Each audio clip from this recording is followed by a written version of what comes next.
Well, good morning. Thanks for having me today. I'm here to talk about how I started a neighborhood grocery store in downtown Rochester, New York. But I'm not a grocer. Hi, I'm Glenn Kellogg with Urban Advisors. I'm an urbanist. My career has been in urban economics, following roving teams of urban designers and city planners around the country, working on master plans and downtown revitalization processes and main streets, comprehensive plans, geeky stuff like that. As the planners and urban designers are usually doing a public participation process and listening to the hopes and dreams of the community, I'm busy doing market work, reports, talking to business owners, landowners, and listening to the vision of what those people wanted their community to be like, and then figuring out how the heck would any of that ever happen. So figuring out a strategy to piece things together, what can you actually achieve, and come up with a viable implementation strategy. So for my bona fides as a preservationist for this preservation thing, I'm also a proud trustee of the Landmark Society of Western New York. And I used to live in an old house, or an old apartment building in Washington, D.C. When my wife started working for herself and consulting as well, she left her office and came and started working at home, and it got really crowded in our two-bedroom condo. She's ready to kill me. And so we needed either a little bit more space, or I had to get an office, and in DC, that's really expensive. So we couldn't really afford more space or an office, and I could be anywhere in my consulting job, fly around the country, and work different places. So we moved to her home of Rochester, New York, and traded in the two-bedroom condo for a old house and had $100,000 left to put into it. Yeah. I've lived in old places, have old houses. This is my old building that I just bought. I'm going to tell you about more. And I want to talk about old building users.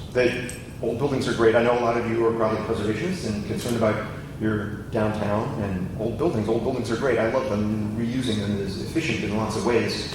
But the thing that makes any building valuable is its usefulness, right? It's not useful if you can't live in it, or if you can't make money as a business there, or if you're not willing to pay to occupy the space.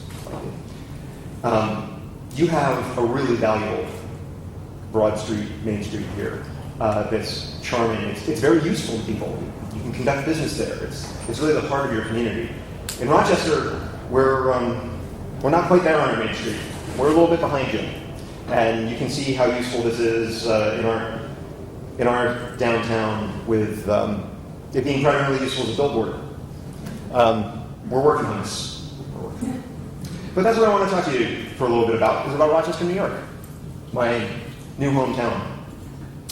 And a quick story, it's like many American cities. It's got that same story of great growth paralleling the county from the turn of the century to the 40s, and then the city kind of flattens while the region keeps growing and everybody's moving out to the suburbs, and the city kind of stagnates. And we've seen that all over the place. It's a pretty common story. We have that too. This is our downtown. An aerial view, I guess. I don't know how well you can see it there, but we have we have a lot of stable neighborhoods in our downtown, right next to our downtown. We've got Park Avenue, where all the students and cool kids live, and then the really cool kids live in the rougher part of town below the freeway. Also, we just had the part of our inner ring freeway circle that damaged our city in the 1960s is coming out, and it's incidentally right next to our grocery store. We're going to get a lot of new condos coming in. But like most American cities, we were gutted by parking. Don't do this. Don't do this to your city. We're still recovering from it.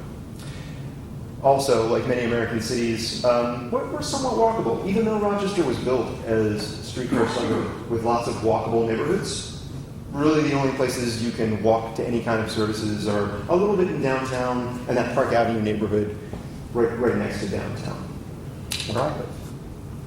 I wouldn't have it any other way, but even in my neighborhood, yeah, I'm an economics geek and looked at the numbers and said, wait a minute, where are all the services? Like, part of the deal of moving downtown or moving in from the suburbs and giving up a lot of space and living in a smaller apartment or something is supposed to be that with that exchange you get services, something that you're supposed to get here when you move from the north down into condos downtown. The deal with that is you take a small apartment, you don't have to drive, and you can walk to stuff.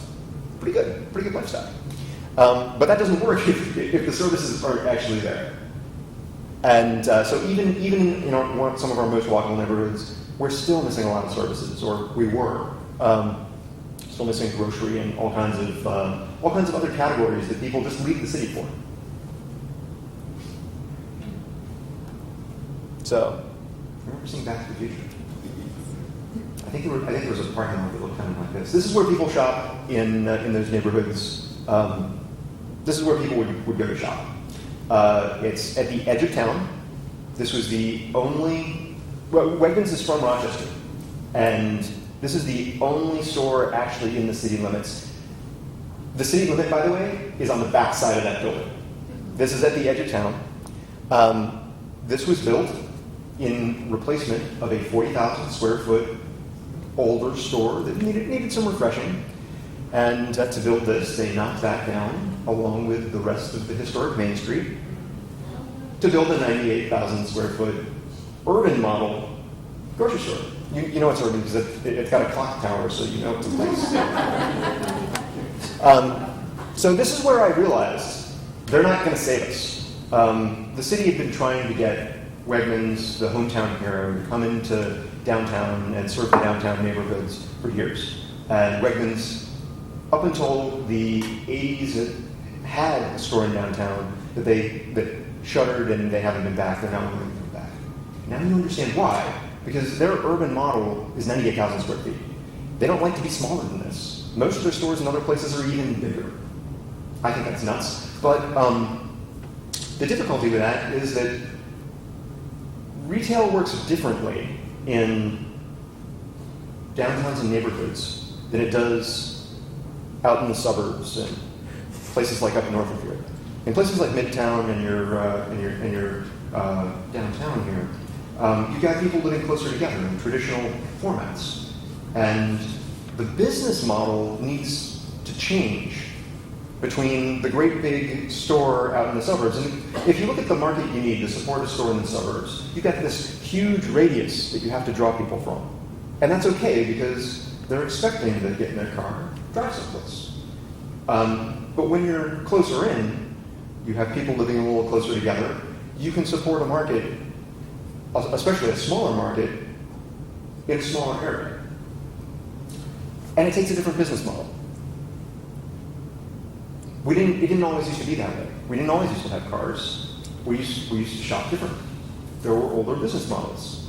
In 1939, Hart's Grocers was all over the city of Rochester. There were over 100 locations in Rochester proper. So look at that. It's like every 4 blocks, there's another store. They were smaller. This is probably about a 2,000 square foot store, but it looks friendly enough. And up to like the 5,000 square foot store, this looks like someplace you could probably even shop. It doesn't look so bad. They got a lot of things you might want to buy, like hat. And you knew your local grocers. You would just you might not have a refrigerator. You might have an ice box, so you could walk down to the corner, pick things up, a couple times a week, maybe every day.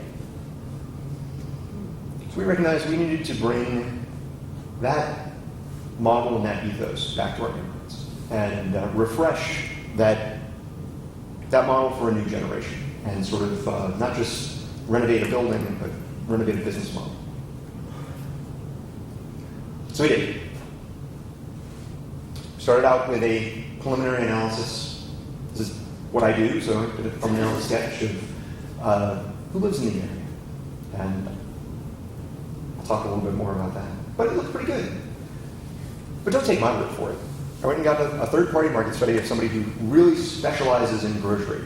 and let them take a look at it. And they agreed, yeah, you should be able to do this. So we built a team. We found someone to run the store, a chef to make amazing food that we're famous for, somebody who actually knows how to buy groceries and manage purchasing and inventory, and somebody who can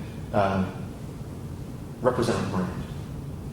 We also built a team of consultants. The team of consultants really brought this together for us. My friend Bill Smith on the left really helped build our brand. And we've got an organization called Good Food Collective. They're a CSA model. They don't actually have a farm. They aggregate things from farms. Are you all familiar with CSAs? So you subscribe to the service, and once a week you get a box, or you go someplace and you fill up your bags with stuff out of their truck, with corn and like more zucchini than you ever wanted.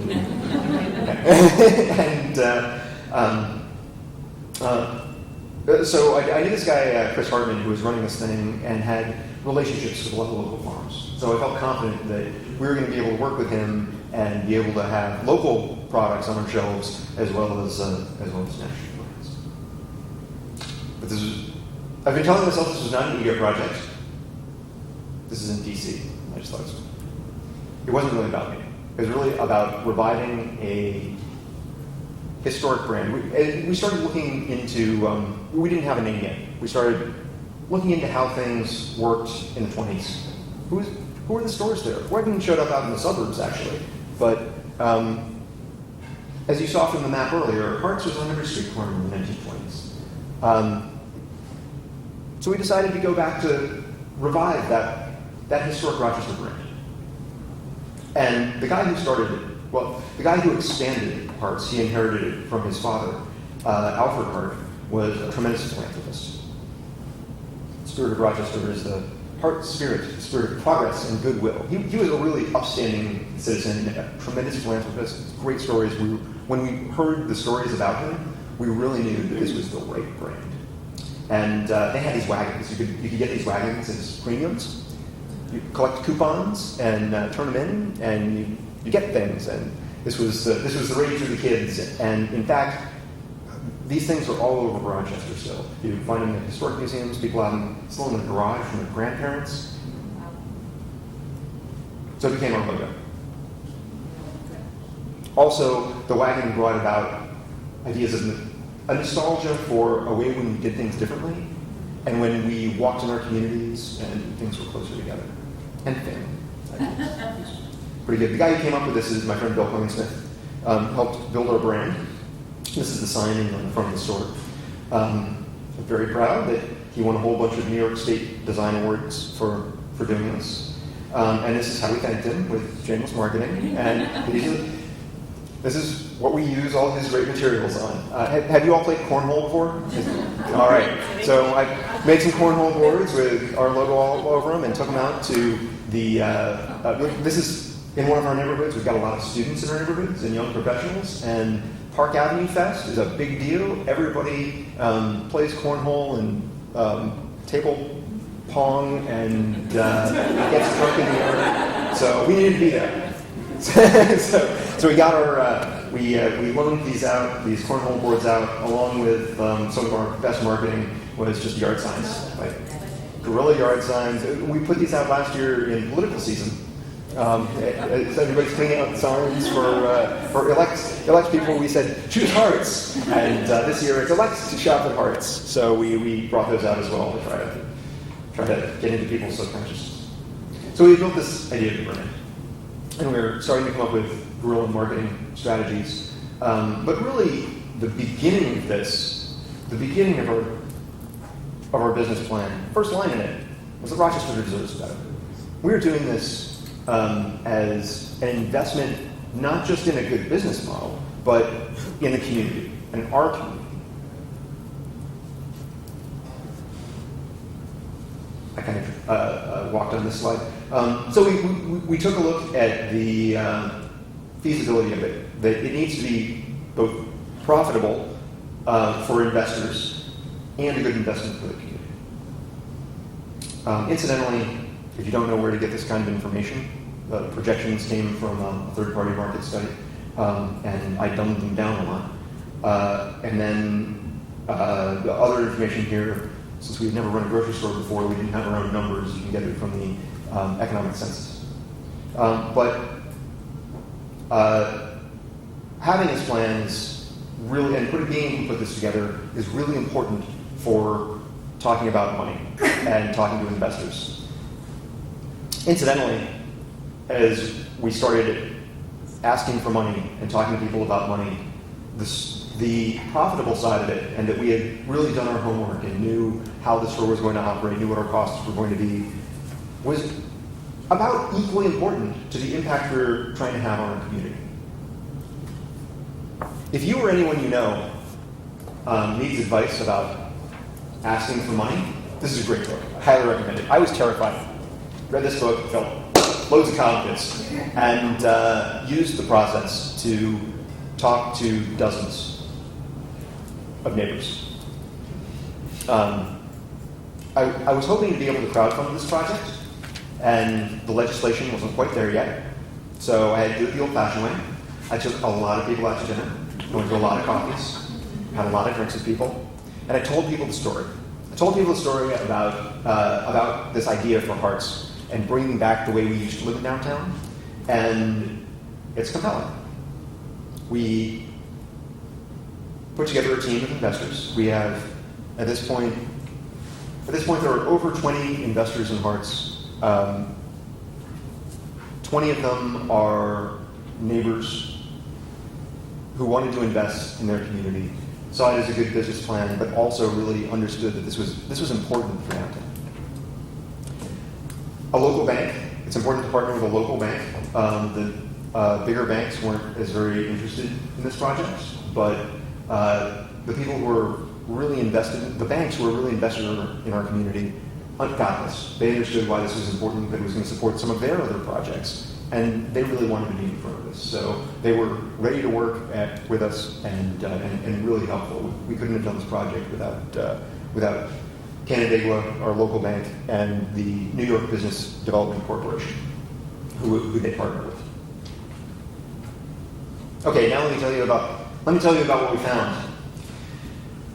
It was our third try. We tried it 3 other locations. We didn't expect to have to buy a building. We were planning on leasing it in another location.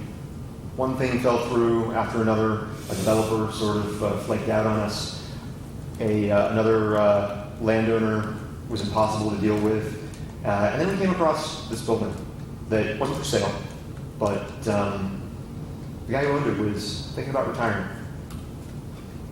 It's in a great neighborhood, just at the edge of downtown, next to those stable neighborhoods, and next to the freeway that was about to disappear. And as that freeway was going to disappear, it was going to really be the linchpin between those downtown neighborhoods where all those students live and the central business district where all of the new condos are coming in. So it's a great neighborhood already. As you can see, there's already apartment buildings full of young professionals and some nightlife and coffee shops and a cool little art house theater. This is within 1 block of our store. So we finally closed on the building on February 28th, 2014. And this slide is to remind you to celebrate milestones. They feel few and far between. We didn't expect to have to buy the building. I ended up forming 2 separate companies. I had put together a group of investors to start a store. And then I had to buy a building as well. That the guy who was leading it wasn't interested in leasing to us. He didn't want any part. He was ready to sell to us and retire, but he didn't want to own the building. So we had to put together a separate group of investors to own the building. But it ended up being a subset of our initial group. But we've got 2 businesses now, the building and the business. And it's really important. We have tough winters in Rochester, as you can probably guess. This is about weathering the storm of the rough time in startup for a small business can be mitigated by a good relationship with the landlord. And we probably wouldn't have made it through our first year if we didn't have flexible terms with ourselves. But we did. And having the building as an asset, new businesses are really risky investments. Banks like to see that there's a hard asset behind it that you can borrow against and leverage, and that if things go bad, they've got something they can take back and leverage. So that building was a 1930s auto shop. It had been an auto shop its entire life. When we bought it, it was an auto shop. It was immaculately clean. The guy who had it before us renovated a lot of it about 20 years ago, and people thought he only worked on German cars and that he was very exclusive because you can see how clean the floor is. It's not oil stained, it's pristine. He would work on anything. He just had that reputation. It seemed like a great big open garage space. Made a lot of sense for it. Garages need big open space. Grocery stores need big open space.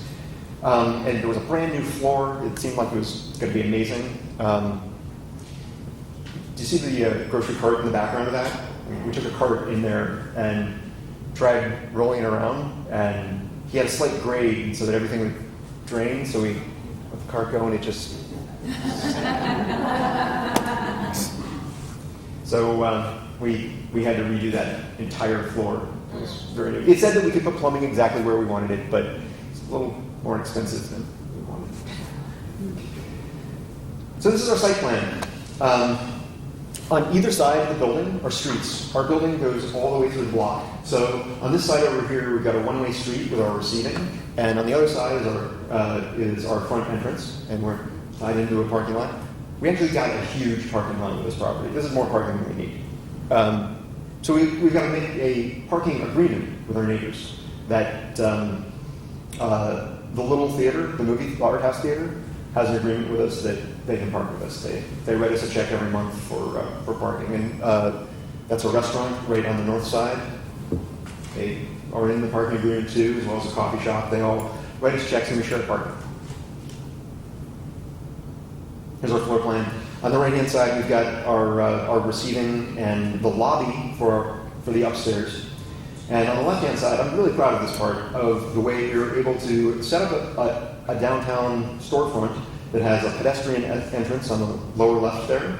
And on the top, you go out to the parking lot. So you can take a wheelchair entrance in from the parking lot. And if you're coming from the parking lot, hopefully you've come to do a great big shop. And you walk into produce and do your shop around the store. If you've come from downtown and walk in on the lower left on that side, you're probably headed into the cafe to get lunch. So we've got our cafe right around the corner from that on the lower side. So 6 months later, August 15th, 2014, almost exactly 2 years ago, we opened. We took our old auto shop and took a better picture of it. Let me walk you through our store. This is our produce section. Oops, wrong way. It looks like I probably have a little more time to talk about this. So let me go ahead and tell you about our center store and our product range. We have a lot of different clientele in our neighborhood. We have wealthy retirees. We have young professionals. We have a lot of students. We're right next to the Eastman School of Music, and all the students live in our neighborhood anyway. And we have pensioners on fixed incomes. We have low-income families. We have a really broad range of people that we serve.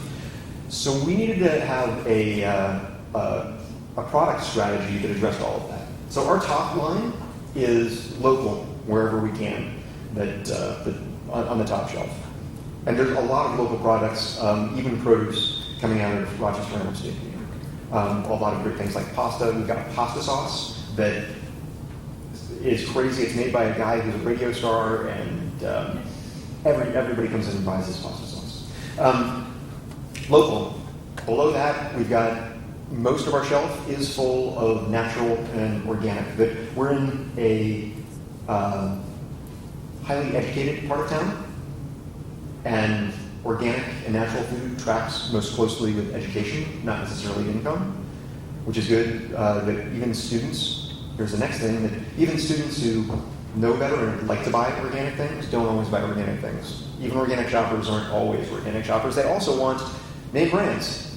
Gotta have Cheerios. Gotta have Coca-Cola. Gotta have Doritos. Just need to. And then also for the rest of our market, we also need, and including the students, we gotta have ramen. We need price-conscious options as well. so then we also have a low end of really affordable goods. So this is actually a really unusual product mix for a store that we end up being everything to everyone. And it says that we don't have all the kinds of Cheerios. We have 2 of the kinds of Cheerios. But we got Cheerios. So this is our store. It's a 20,000 square foot model. 3,000 square feet is office upstairs, and 18 is our downstairs facility. We have our own butcher shop. We're not quite at the volume that cows are making sense, but doing pigs work out really well. We have amazing sausage. Like when you do this stuff locally and have healthy animals, the meat is just amazing. You can't beat it. We became famous for our meat department.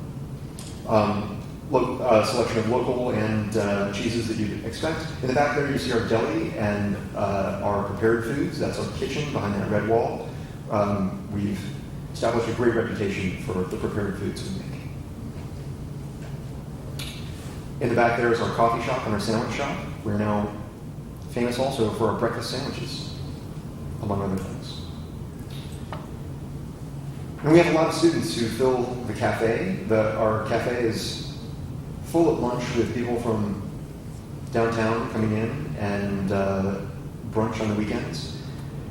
We really notice in our neighborhood when the students leave. We notice when the violin cases disappear.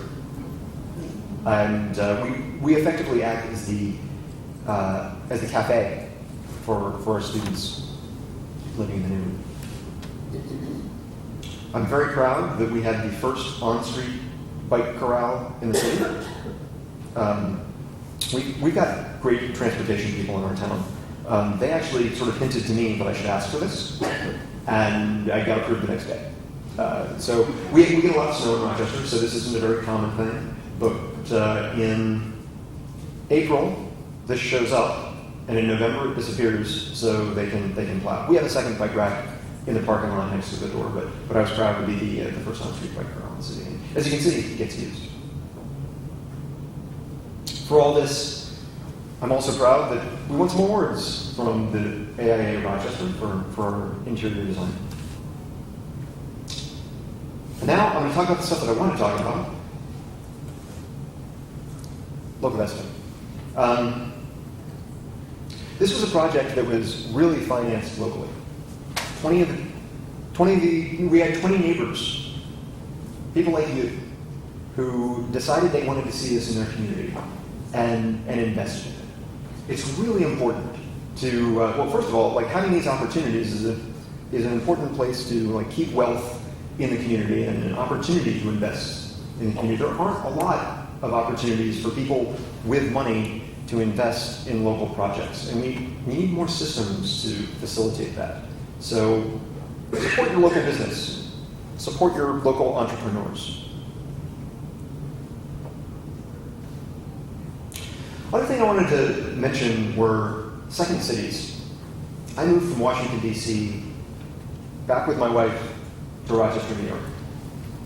The Rochesters, the Pittsburghs, the Cincinnatis, all of the, maybe Columbus. These sort of second cities, they're not the first tier cities that are getting really expensive and that kids move to maybe go to school, but for the first jobs and start careers. They're starting to find that as they want to start their business, they need to move someplace outside of Manhattan where they can afford a rent, where there's an opportunity. One of the things we're seeing in Rochester is lots of people coming back who moved away and are now coming back to Rochester because you can afford space. I want to come back to the population. We had this great boom, remember, up in the 20s and 40s where we built these great buildings. They're the tanks, they're still around. But now, because there's less population, they're cheap. You can afford to come and live in a really amazing building. much cheaper than you can in another city. And with that comes this opportunity, that there's opportunity in these places to live your dreams and start that business that you always wanted to start. Start your restaurant, start your grocery store. Not why I moved there. But I think I have a lot of faith in the second cities that this is really where the future is and where future growth for America lies. But with that, I have this. This is in my office. This was made by my marketing friend.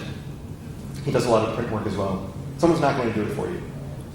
Just like with that grocery store model, the business model is wrong. There aren't a lot of national chain business models that are going to come in and fit in to that business model for downtown.